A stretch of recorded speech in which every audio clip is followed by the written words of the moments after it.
वसुधैव कुटुंबकम का विचार भारती मनीषा ने दुनिया को दिया था। आज फिर इसकी दुनिया में गूंज हो रही है। प्रधानमंत्री नरेंद्र मोदी ने G20 के इस विचार से अवगत कराया। इसकी जो मुख्य ध्येय वाक्य था उसमें वसुधैव कुटुंबकम का समावेश नरेंद्र मोदी के द्वारा किया गया और एक इसमें नया अध्याय तब जुड़ा जब नरेंद्र मोदी ने इसका विस्तार पूरे देश में कर दिया इसके इवेंट का, और जगह जगह पर अनेक कार्यक्रमों को आयोजन किए गए जिसमें लोगों की सहभागिता भी हुई, एक संदेश दिया गया।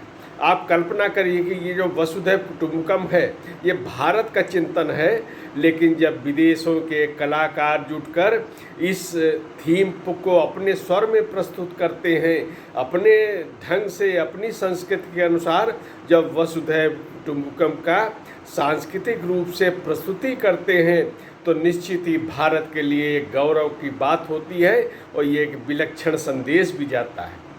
उत्तर प्रदेश में भी अनेक कार्यक्रम हुए। G20 के मुख्यमंत्री योगी आदित्यनाथ का संदेश हमेशा रहा है कि जितने भी विदेशी अतिथि आ रहे हैं उनका स्थानीय परंपरा के अनुसार ही स्वागत किया जाए, और जो अगर वो स्थानीय स्थल हैं उनका अवलोकन करना चाहते हैं तो उसकी व्यवस्था की जाए।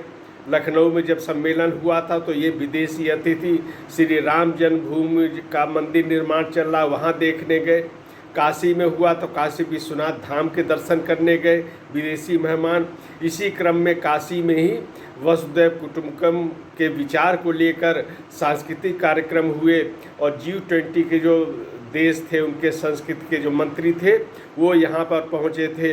यहाँ की बैठक के बाद सांस्कृतिक कार्यक्रम का आयोजन किया गया।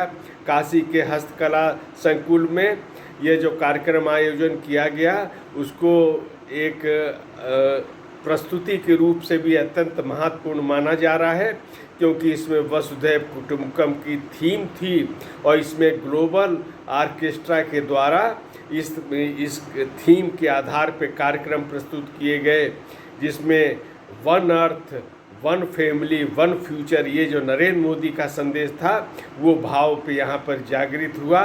और जो संगीत का कार्यक्रम था, संस्कृति का कार्यक्रम था, ये यहाँ पे सांस्कृतिक दृष्टि से ये भी नरेंद्र मोदी का ही प्रयोग था। उन्होंने इसको सांस्कृतिक कार्यक्रमों का भी समावेश किया G20 में। इसका मतलब ये था कि G20 की जो कार्यक्रम है वो केवल शिखर सम्मेलन और मंत्रियों की बैठक तक सीमित न रह जाएं, बल्कि एक दूसरे का जुड़ाव जनता के स्तर पर भी हो देशों का, और जिससे वो एक दूसरे की संस्कृति से भी अवगत हो सके।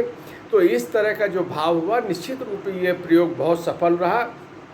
और योगी आदित्यनाथ ने भी इसमें विशेष ढंग से जिस तरह से उत्तर प्रदेश की संस्कृति और सभ्यता का जिस प्रकार से यहाँ के कार्यक्रमों में समावेश किया, निश्चित रूप से उसका भी बहुत सार्थक प्रभाव पड़ा है। इनके ये पूरे के पूरे जो इवेंट उत्तर प्रदेश में आयोजित किए हैं उन सब के बारे में एक ये जो योगी आदित्यनाथ का संदेश है उसको भी इस रूप में कहा जा सकता है। उसको भी उसका लाभ G20 को भी मिला है और उत्तर प्रदेश की सभ्यता संस्कृति और यहाँ की विरासत धरोहर इन सब से विदेशी मेहमान परिचित हुए हैं और उनको बहुत एक तरह से उन्होंने का बहुत ही सुखद अनुभव लेके वो अपने देशों में वापस लौटे हैं। तो जो जिस प्रकार की कल्पना जो नरेंद्र मोदी ने की थी इस G20 के इवेंट्स के आयोजित करने का, वो अपने लक्ष्य को पूरा उसमें तरह से सफलता प्राप्त की है। और ये जो विचार नरेंद्र मोदी का दिया था वो वसुधैव कुटुंबकम का, वो धीरे धीरे दुनिया में लोकप्रिय भी हो रहा है और सांस्कृतिक कार्यक्रमों के माध्यम से उसकी एक बहुत ही भावपूर्ण ढंग से प्रस्तुति काशी में की गई।